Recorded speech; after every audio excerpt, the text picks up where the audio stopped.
SMN Station Mission Education. SMN Station Mission Education. SMN Station Mission Education. Good morning student. आज म तपाईहरू समक्ष स्वामित्वको प्राप्ति र समाप्तिको बारेमा चर्चा गर्न गइरहेको छु। साथै भोग र स्वामित्व सम्बन्धी नेपाली कानुनको संरचना तथा जपत र भोग बीचको भिन्नता, साथै भोग र स्वामित्व बीचको भिन्नता अनि चिर भोग र भोगको भिन्नताको बारेमा पनि छलफल गर्नेछु। त्यसैले तपाईहरूले सर्वप्रथम यो भिडियोलाई सब्स्क्राइब गरी नजिकैको बेल आइकन पनि थिचेर मसँगै भिडियोमा जोडिन समेत अनुरोध गर्दछु। धन्यवाद। Acquisition and termination of ownership, यो भने के हो? स्वामित्व कसरी प्राप्त हुन्छ र स्वामित्वको समाप्ति कसरी हुन्छ भन्ने कुरा हो। स्वामित्व प्राप्तिमा दुईवटा कुरा, मौलिक तरिका भन्छ, ओरिजिनल मोडबाट पनि प्राप्ति हुन्छ। अर्को प्रत्यायोजित तरिकाबाट पनि के हुन्छ? स्वामित्व प्राप्त हुन्छ भन्न खोजा हो। मौलिक तरिका भने के हो? ओरिजिनल मोड भनेको यो दुईटै मोड हो, डेरिभेटिभ मोड र ओरिजिनल मोड भन्छ। ओरिजिनल मोड भनेको चाहिँ आफ्नो निजी आर्जन, लगानी वा प्रयोगबाट प्राप्त गरिएको स्वामित्वलाई मौलिक तरिकाबाट प्राप्त भएको स्वामित्व भन्ने गरिन्छ। यो निजी आर्जनबाट, लगानीबाट वा प्रयोगबाट प्राप्त गरिएको स्वामित्व, यस्तो स्वामित्व प्रारम्भमा नै निर्माण भएको पाइन्छ। यो कहीँ कतैबाट हस्तान्तरित नभई आएको हुन्छ। जस्तै भेट्टाएको सामग्री, कसैको कब्जा नरहेको जग्गा जमिन, स्वतन्त्र रूपमा रहेको जङ्गली जनावरहरू आफ्नो नियन्त्रणमा राखेर यस प्रकारको स्वामित्व प्राप्त गर्न सकिन्छ भनेर यसलाई पनि फेरि 3 भागमा विभाजन गरिएको छ। पूर्ण स्वामित्व,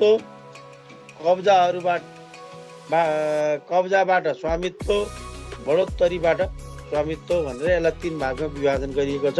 एब्सोल्युट ओनरसिप, जसलाई पूर्ण स्वामित्व भनिन्छ, यसमा व्यक्तिले मौलिक ढङ्गबाट नै स्वामित्वको प्राप्त गर्दछ। जस्तै स्वतन्त्र रूपमा रहेको जङ्गली जनावरहरू आफ्नो नियन्त्रणमा राखेर जङ्गली जडीबुटीहरू सङ्कलन गरेर आदि। यसभित्र 2 फरक प्रकृतिलाई हेर्न सकिन्छ। फेरि यसको प्रकृति 2टा हुन्छ भनेको छ।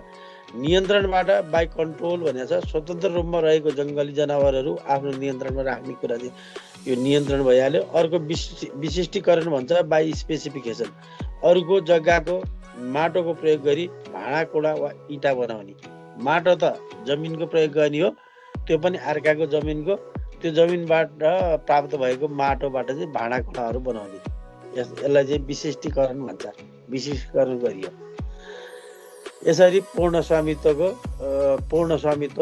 प्राप्त हुन्छ, एब्सोल्युट ओनरसिप। अनि खमा कब्जाबाट स्वामित्व भन्छ, ओनरसिप बाई पोसेसन।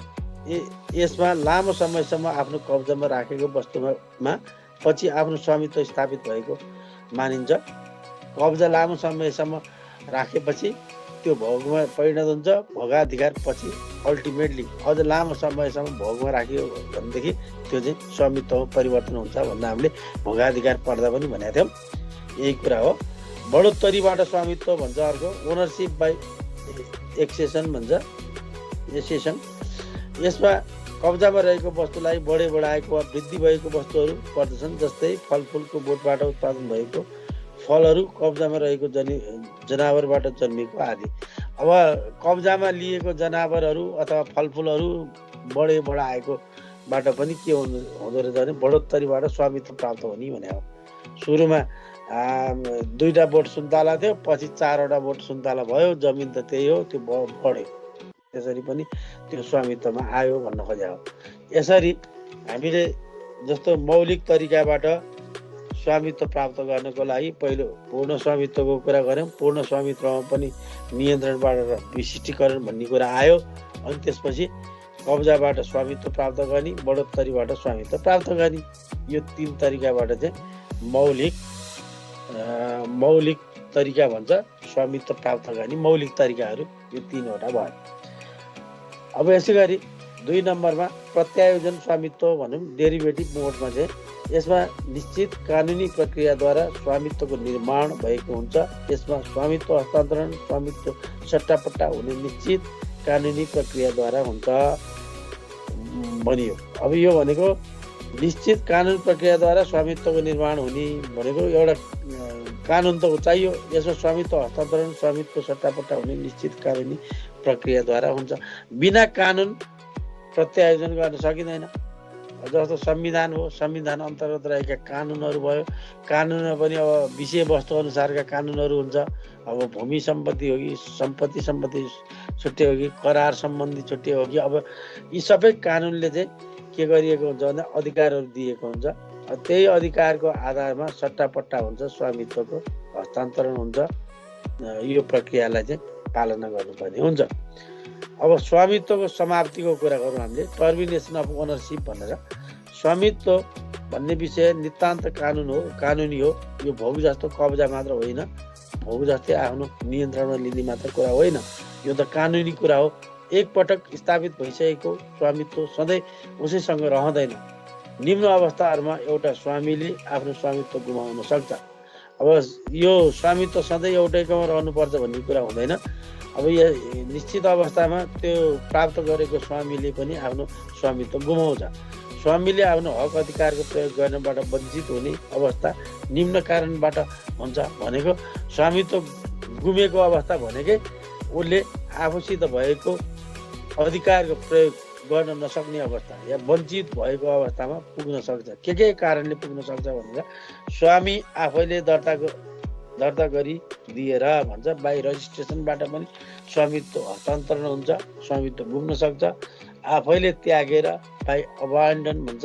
त्यसै गरी कानुनी प्रक्रिया बाई अपरेसन अफ ल भनेर भनिएको छ। अब स्वामी आफैले दर्ता गरिदिएर भनेको के हो भन्दा, यसमा स्वामीले आफूसँग भएको वस्तु राजी खुसीले कसैलाई कानुनी प्रक्रिया पुर्याएर छोडेमा वा हस्तान्तरण गरेको हुन्छ। यो स्वामीको हस्तान्तरण स्वामीको इच्छा र आवश्यकताबाट निर्देशित हुन्छ। व्यक्ति आफूमाथि निहित रहेको स्वामित्वको अधिकारलाई हस्तान्तरण गरेपछि उक्त स्वामीको स्वामित्व लोप हुन्छ। यो सँगै उक्त स्वामित्व प्राप्त गर्ने व्यक्तिले स्वामित्व प्राप्त गर्दछ। यसमा अबोताली, दान, बकस, राजीनामा, सट्टापट्टा जस्ता प्रक्रियाहरू पर्दछन्। अब कसले दान दिन सक्छ, कसले सट्टापट्टा गर्न सक्छ, कसले राजीनामा गर्न सक्छ भनेको स्वामित्वकर्ताले मात्र सक्छ। आफूसित भएको सम्पत्तिलाई कसैले अन्य कुनै पक्षलाई सट्टापट्टा गरिदिने, राजीनामा गरिदिने, बकस गरिदिने, दान गरिदिने, अनि अब त्यो मरेर गयो भने अबोतालीको रूपमा जाने, यस्ता कुराहरू हुन्छ। अब यो चाहिँ स्वामीको आफ्नो इच्छाले आफूमाथि निहित रहेको स्वामित्वको अधिकारलाई हस्तान्तरण गरेर अन्य व्यक्ति कहाँ पुर्याउने हो। यति गरिसकेपछि उसको स्वामित्वको जुन अधिकार स्वत लोप हुन्छ, स्वत सिद्धिएर जान्छ भने भइसकेपछि जुन स्वामित्वकर्तामा यो अधिकार थियो, त्यो अधिकारलाई प्रयोग गरेर उसले त्यो वस्तुलाई चाहिँ दान, बकस, राजीनामा, सट्टापट्टा गरिसकेपछि उसको त्यो स्वामित्व, वस्तुमाथिको स्वामित्व गुम्छ, सिद्धिन्छ भने हो। त्यसै गरी अर्को आफैले त्यागेर भन्ने छ नम्बर 2 मा।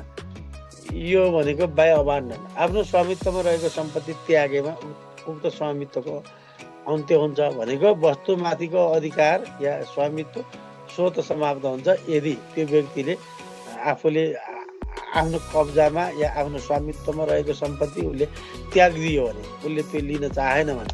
कुनै पनि व्यक्तिले आफ्नो स्वामित्व रहेको सम्पत्तिमाथि लापरवाही, बेवास्ता, कब्जाको उल्टो अकब्जा गरेमा स्वामित्व गुम्न वा हराउन गई अर्काको स्वामित्वमा परिणत हुन सक्ने अवस्थाहरू सिर्जना हुन सक्दछ। भनेको आफ्नो स्वामित्वमा रहेको सम्पत्तिलाई उसले लापरवाही, बेवास्ता, अकब्जा जस्तो कुराहरू गर्यो, त्योबाट चाहिँ उसको स्वामित्व गुम्न सक्छ। उसले बेवास्ता गरेको कारणबाट, कब्जालाई छोडिदिएको अवस्थाबाट। साथै सम्पत्तिमाथि नियन्त्रण नभएकै कारण स्वामित्व सम्बन्धी विवाद उत्पन्न हुन सक्छ। यसलाई व्यक्तिले आफ्नो कानुनी कर्तव्यको पालना नगरेको वा व्यवस्था गरेको कारणबाट उत्पन्न परिस्थिति भन्न पनि सकिन्छ। भनेको मतलब उसले आफ्नो सम्पत्तिलाई व्यवस्था गर्यो, कानुनी कर्तव्यको पालना गरेन र त्योबाट उसको वस्तुमाथिको स्वामित्व गुम्न गयो भनेर भन्नुपर्ने हुन्छ।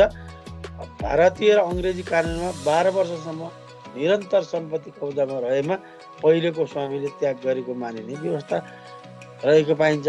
भने मतलब अब भारतीय कानुनमा चाहिँ लगातार अर्कोको सम्पत्ति कुनै अर्को व्यक्तिले लगातार 12 वर्षसम्म आफ्नो कब्जामा राख्यो या भोग गर्यो भने अगाडिको स्वामीको स्वामित्व चाहिँ गुमेको अवस्था। त्यति बेला चाहिँ अगाडिको स्वामीले त्याग दियो आफ्नो स्वामित्व, त्यसलाई कब्जा पनि गरेन, त्यसलाई व्यवस्था गर्यो, अकब्जा गर्यो, लापरवाही गर्यो र अर्को कुनै व्यक्तिले लगातार 12 वर्षसम्म त्यो सम्पत्ति आफ्नो नियन्त्रणमा लियो भनेदेखि लिने व्यक्तिको स्वामित्वमा त्यो सम्पत्ति स्वत जान्छ। त्यसकारण गुम्यो कसको भन्दाखेरि अगाडिको पूर्व स्वामित्वकर्ताको अधिकार या स्वामित्व चाहिँ गुम्यो भने हो। यसरी पनि गुम्छ।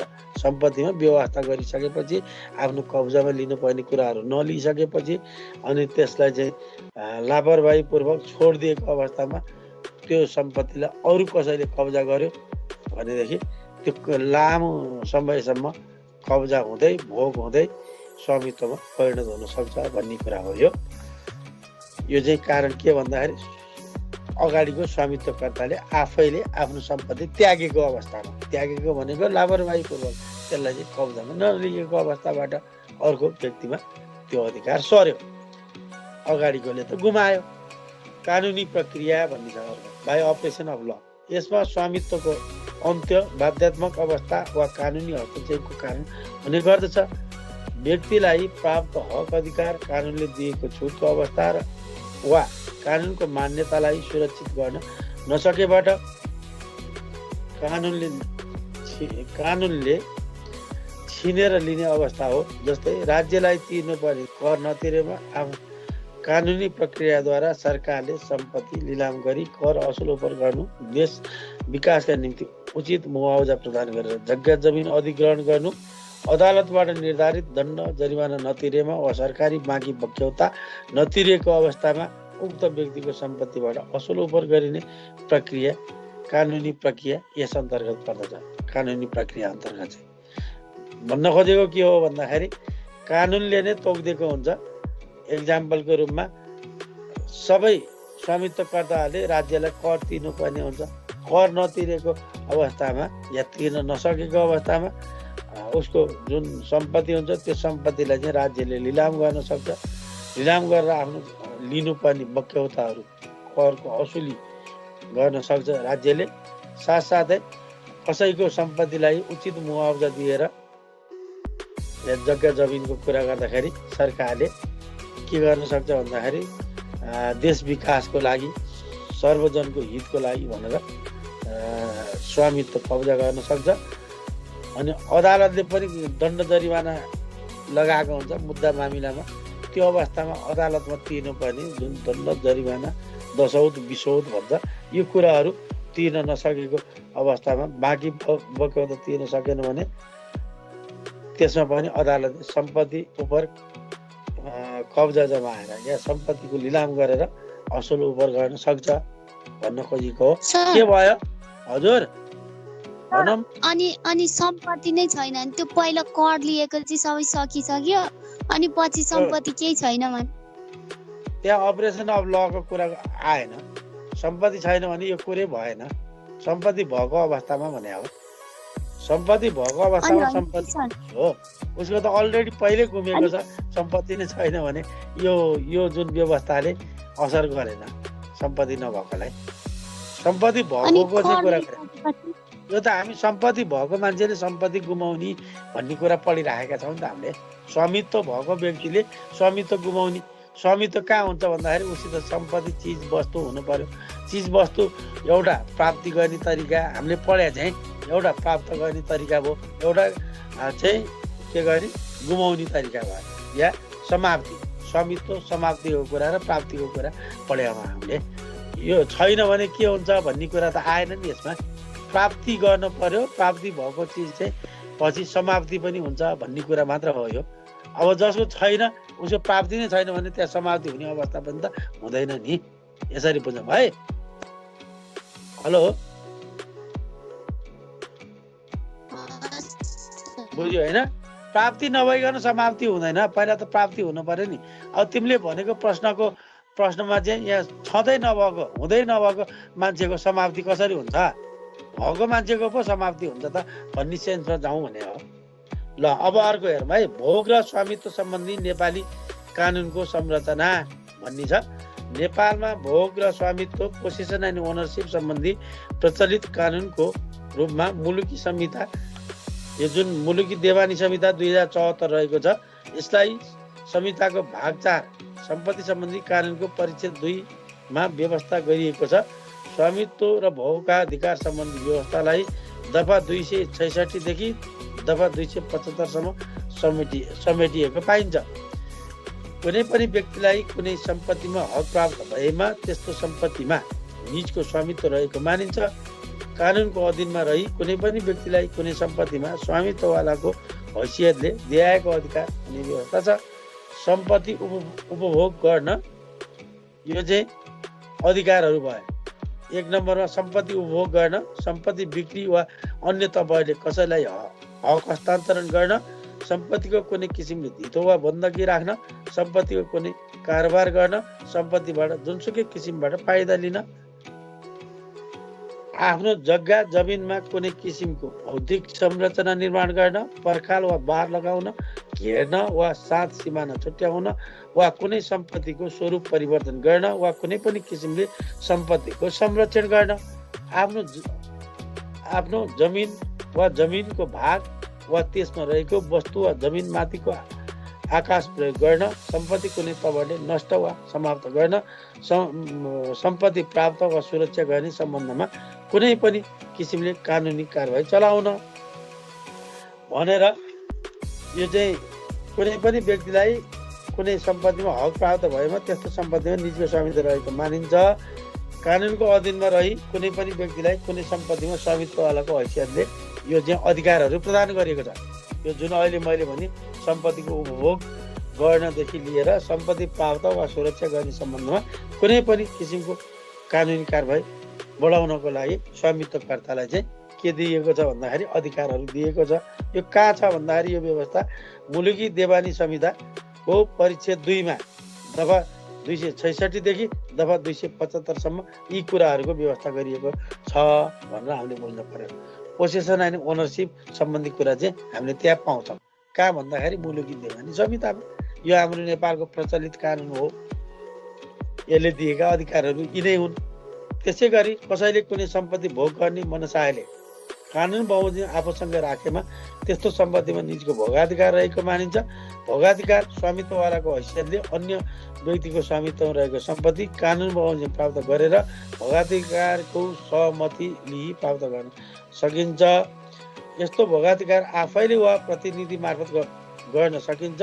असक्षम र अर्धसक्षम व्यक्तिले संरक्षक वा मातबर मार्फत भोगाधिकार प्राप्त गर्न सक्छन्।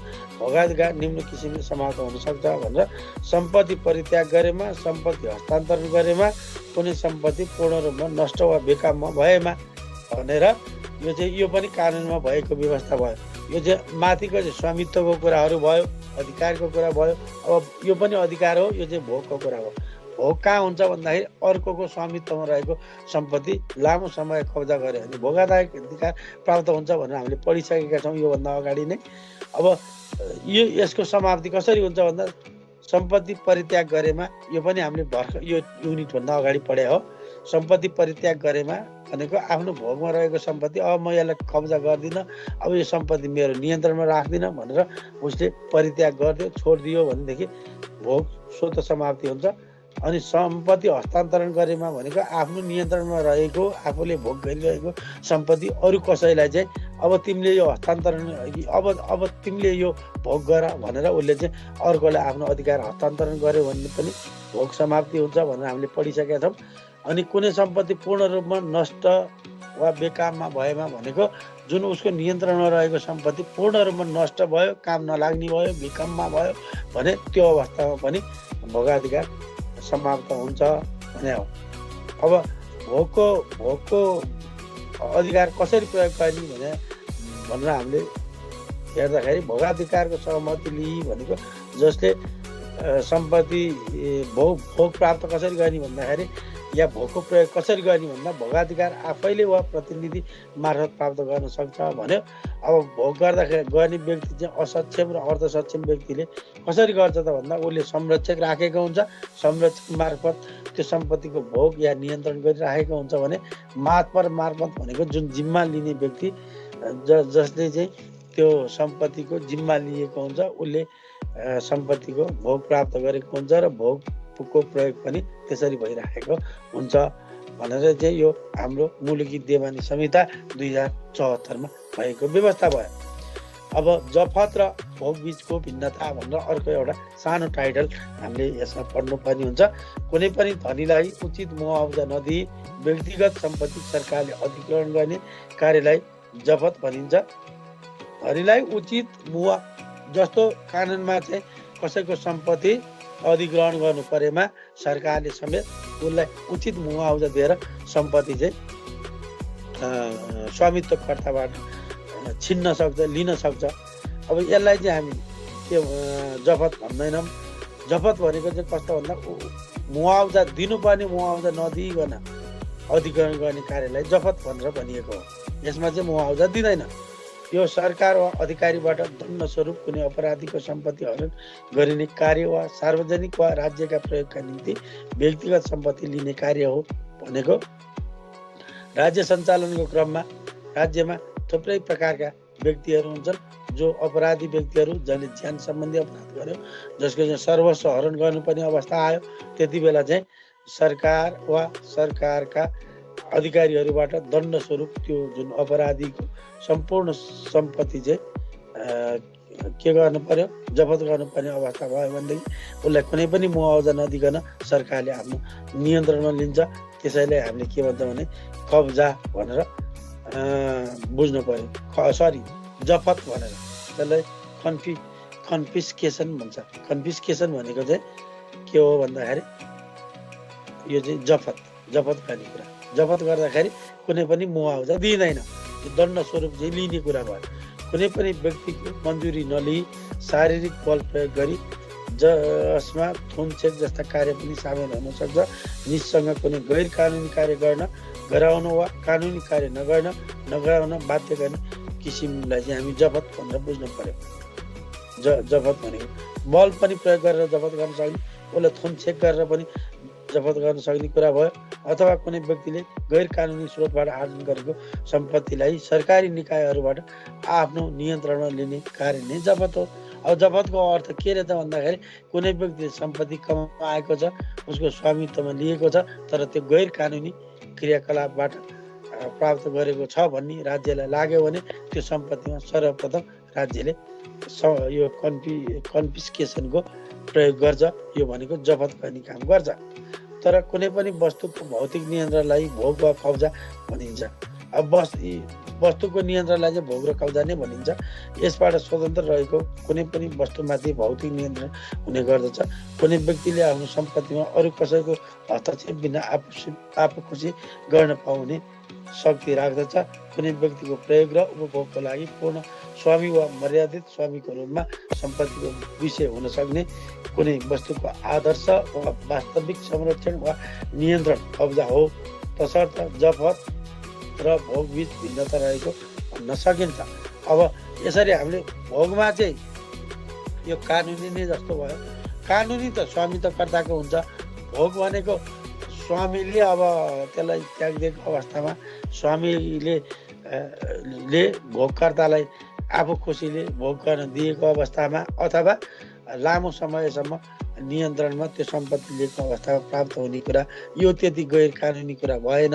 यो कानुनी कुरै भयो भने जफत पनि कानुनी कुरा हो।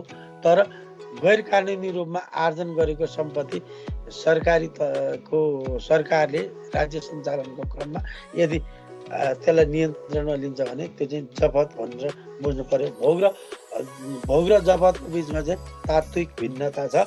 अब त्यो भिन्नतालाई हामीले कसरी बुझ्ने भनेर जस्तो 1, 2, 3 गरेर हेरौँ। 1 नम्बरमा खोप कुनै वस्तुबाट अरूलाई बाहेक गर्ने वास्तविक नियन्त्रणको प्रारम्भिक दृश्य हो भनेर हामीले बुझ्नु पर्यो। भोग कुनै वस्तुबाट अरूलाई बाहेक गर्ने एउटाले भोग गरिसकेपछि जुन सम्पत्ति जसको कब्जामा थियो या जसको भोगमा थियो अगाडि उसलाई चाहिँ बाहेक गर्ने हो। त्यहाँ अन्य व्यक्तिलाई चाहिँ नियन्त्रण गर्न आउन नदिने एउटा तरिकाको रूपमा चाहिँ हामीले भोगलाई पोसेसनलाई लिन्छौँ भने अब यतापट्टि यो चाहिँ हामी भोग र एकछिन है यो जुन जपत र भोग बीचको भिन्नतामा चाहिँ यही अगाडि मैले जुन कुराहरू बताएँ नि, जस्तो बल प्रयोग गरेर थुनचेक गरेर सरकार अथवा सरकारको अधिकारीहरूबाट दण्ड स्वरूप कसैले गैर कानुनी रूपबाट आर्जन गरेको सम्पत्ति मुआवजा नदिइकन अधिग्रहण गर्ने या अचल सम्पत्तिहरू अधिग्रहण गर्ने कार्यलाई चाहिँ हामी के भन्छौँ? जपत भन्छौँ भने भोग त हामीले बुझिहाल्यौँ। भोग भनेको कसैको नियन्त्रणमा नरहेको तर स्वामित्वमा रहेको सम्पत्ति पनि अरू कसैले के गर्न सक्छ भने आफ्नो नियन्त्रणमा लिन सक्छ भने त्यसलाई भोग भनेर हामीले यसरी भिन्नताहरू खोजिसक्यौँ। अब चाहिँ हामी के को भिन्नता खोज्न गइरहेका छौँ भने स्वामित्व र भोगको बिचको भिन्नता खोज्न गइरहेका छौँ, भोग र स्वामित्वको बिचमा।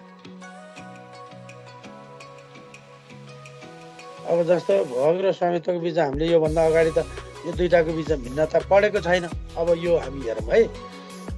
भोग कुनै पनि वस्तुबाट अरूलाई बाहेक गर्ने वास्तविक नियन्त्रणको प्रारम्भिक दृश्य हो भनेको सरसर्ती हेर्दाखेरि प्रारम्भिक रूपमा हामीले हेर्दाखेरि भोगले के गरेको हुन्छ भन्दाखेरि वस्तुमाथिको कब्जा या वस्तुमाथिको नियन्त्रणमा चाहिँ अरूलाई नियन्त्रण हुन नदिने अवस्था सिर्जना गरेको हुन्छ र आफूले नियन्त्रणमा त्यो वस्तु लिएको अवस्था हो। स्वामित्वको कुरा गर्दा चाहिँ स्वामित्व कुनै वस्तुबाट अरूलाई बाहेक गर्ने कानुनी प्रदत्त पूर्ण अधिकार हो। भोग चाहिँ अपूर्ण अधिकार हो, अरूलाई बाहेक गर्ने हो। पछि त्यो भोगबाट स्वामित्व प्राप्त हुन पनि सक्छ नहुन पनि सक्छ, त्यसकारण त्यसलाई अपूर्ण अधिकार भनिएको। तर स्वामित्व चाहिँ पूर्ण अधिकार हो। पूर्ण अधिकार हुनासाथ उसले त्यो सम्पत्तिलाई हक हस्तान्तरण गर्न पनि सक्छ, संरक्षण गर्न पनि सक्छ, त्यसको प्रयोग गर्न पनि सक्छ भन्न खोजे हो यो दुईटाको फरकमा।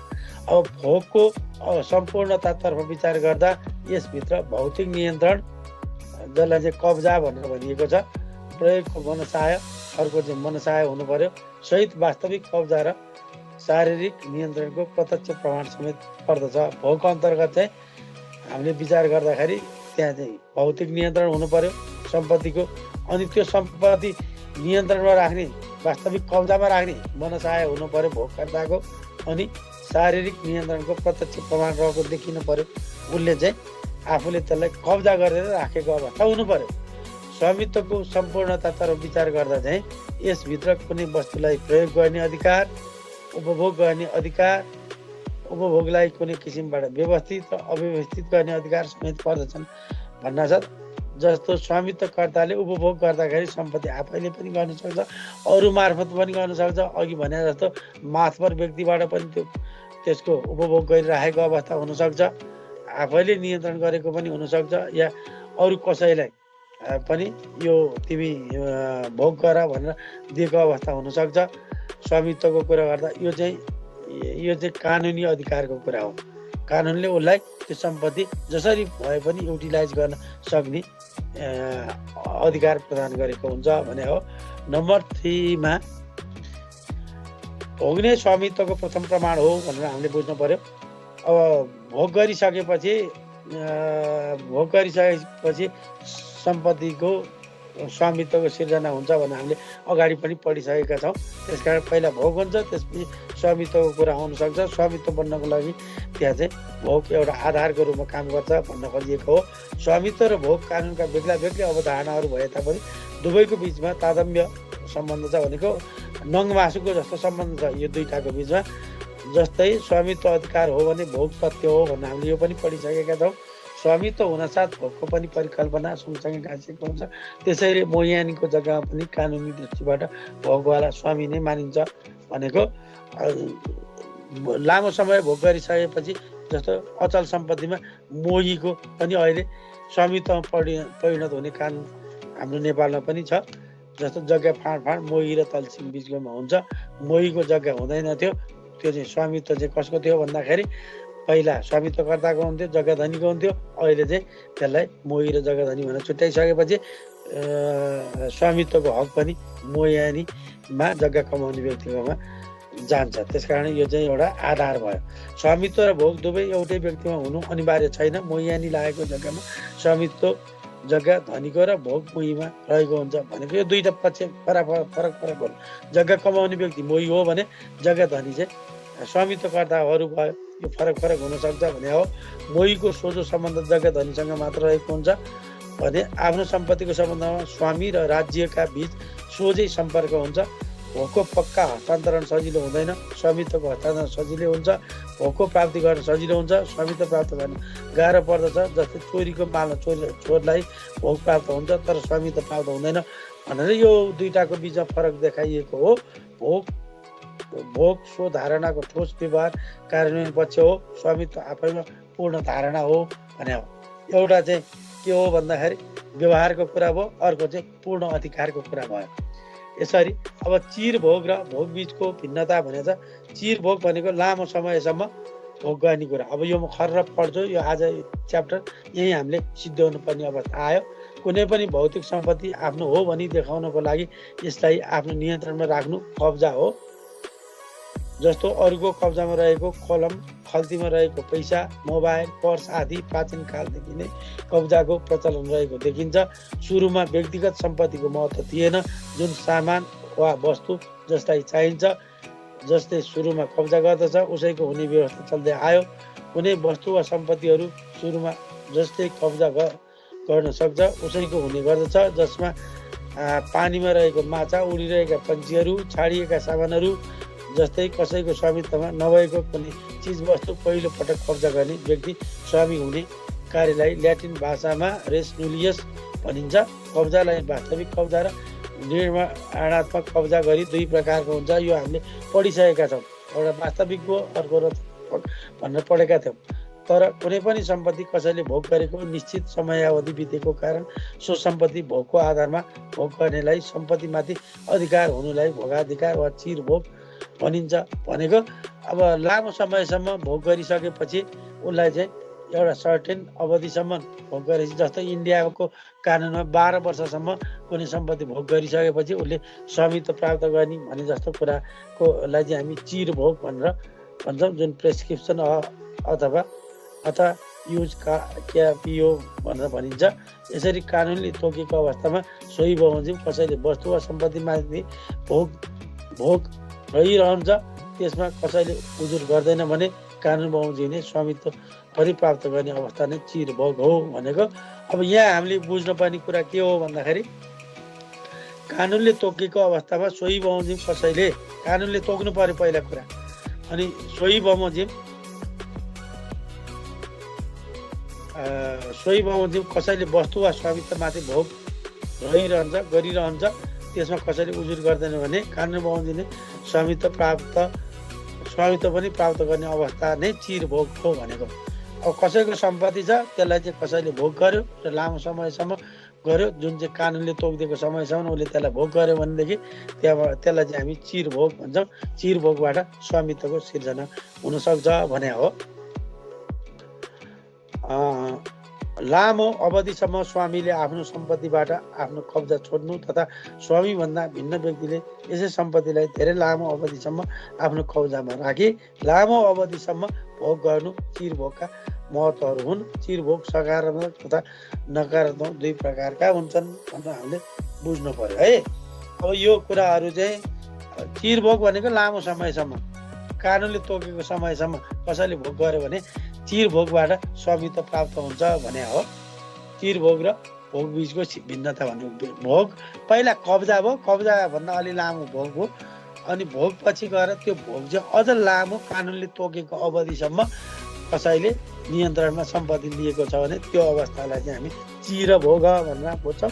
चिर भोगले चाहिँ स्वामित्वको सिर्जना गर्न सक्छ भनेर बुझौँ हामीले। अब यसमा पनि भोगको प्राप्ति, भोगको समाप्ति, अनि स्वामित्वको प्राप्ति, स्वामित्वको समाप्ति, भोग र स्वामित्वका तत्त्वहरू भनेर प्र्याक्टिकल एक्टिभिटिजहरू छलफल गर्नको लागि चाहिँ यहाँ हामीलाई तोकिएको छ, बुकमा छ। यो भोग र स्वामित्वका प्रकारहरू, भोग भनेको के हो, यसका तत्त्वहरू उल्लेख गर्नुहोस् भनेर यस्ता क्वेसनहरू एक्जाममा सोध्न सक्छ।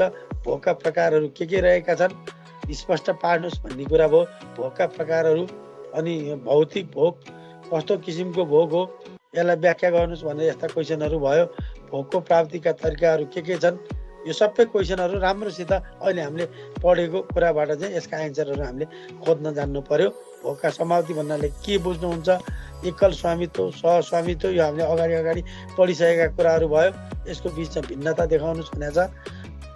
एकल र सहस्वामित्व, एकल भनेको एक व्यक्तिको स्वामित्व, सहस्वामित्व भनेको एकभन्दा बढी व्यक्तिको स्वामित्व रहेको सम्पत्ति भनेर अब यसको चाहिँ कस्तो कस्तो हुन्छ भनेर छुट्याउनु पर्यो। एकल स्वामित्वमा रहेको सम्पत्ति कसरी हस्तान्तरण हुन्छ, संयुक्त या जुन सहस्वामित्वमा रहेको सम्पत्तिको हस्तान्तरण कसरी हुन्छ, प्राप्ति कसरी हुन्छ, यो कुराहरू हामीले खोज्न पर्ने हुन्छ। दर्शकवृन्द, यो भिडियोलाई अन्तिमसम्म हेरेर हौसला बढाइदिनु भएकोमा यहाँहरूलाई फेरि पनि धन्यवाद दिन चाहन्छु। साथै यहाँहरूले यसलाई सेयर पनि गरिदिनु भयो होला भन्ने सोचेको छु। मेरो यो सानो प्रयासलाई लाइक गरिदिनु हुनेछ भन्ने आशा पनि गरेको छु। तपाईँ यदि नयाँ हुनुहुन्छ भने यस च्यानललाई सब्सक्राइब पनि गरिदिनु होला। साथै कुन ठाउँबाट हेर्दै हुनुहुन्छ कमेन्ट बक्समा कमेन्ट गरिदिनु भए यहाँहरूप्रति आभारी हुने थिएँ।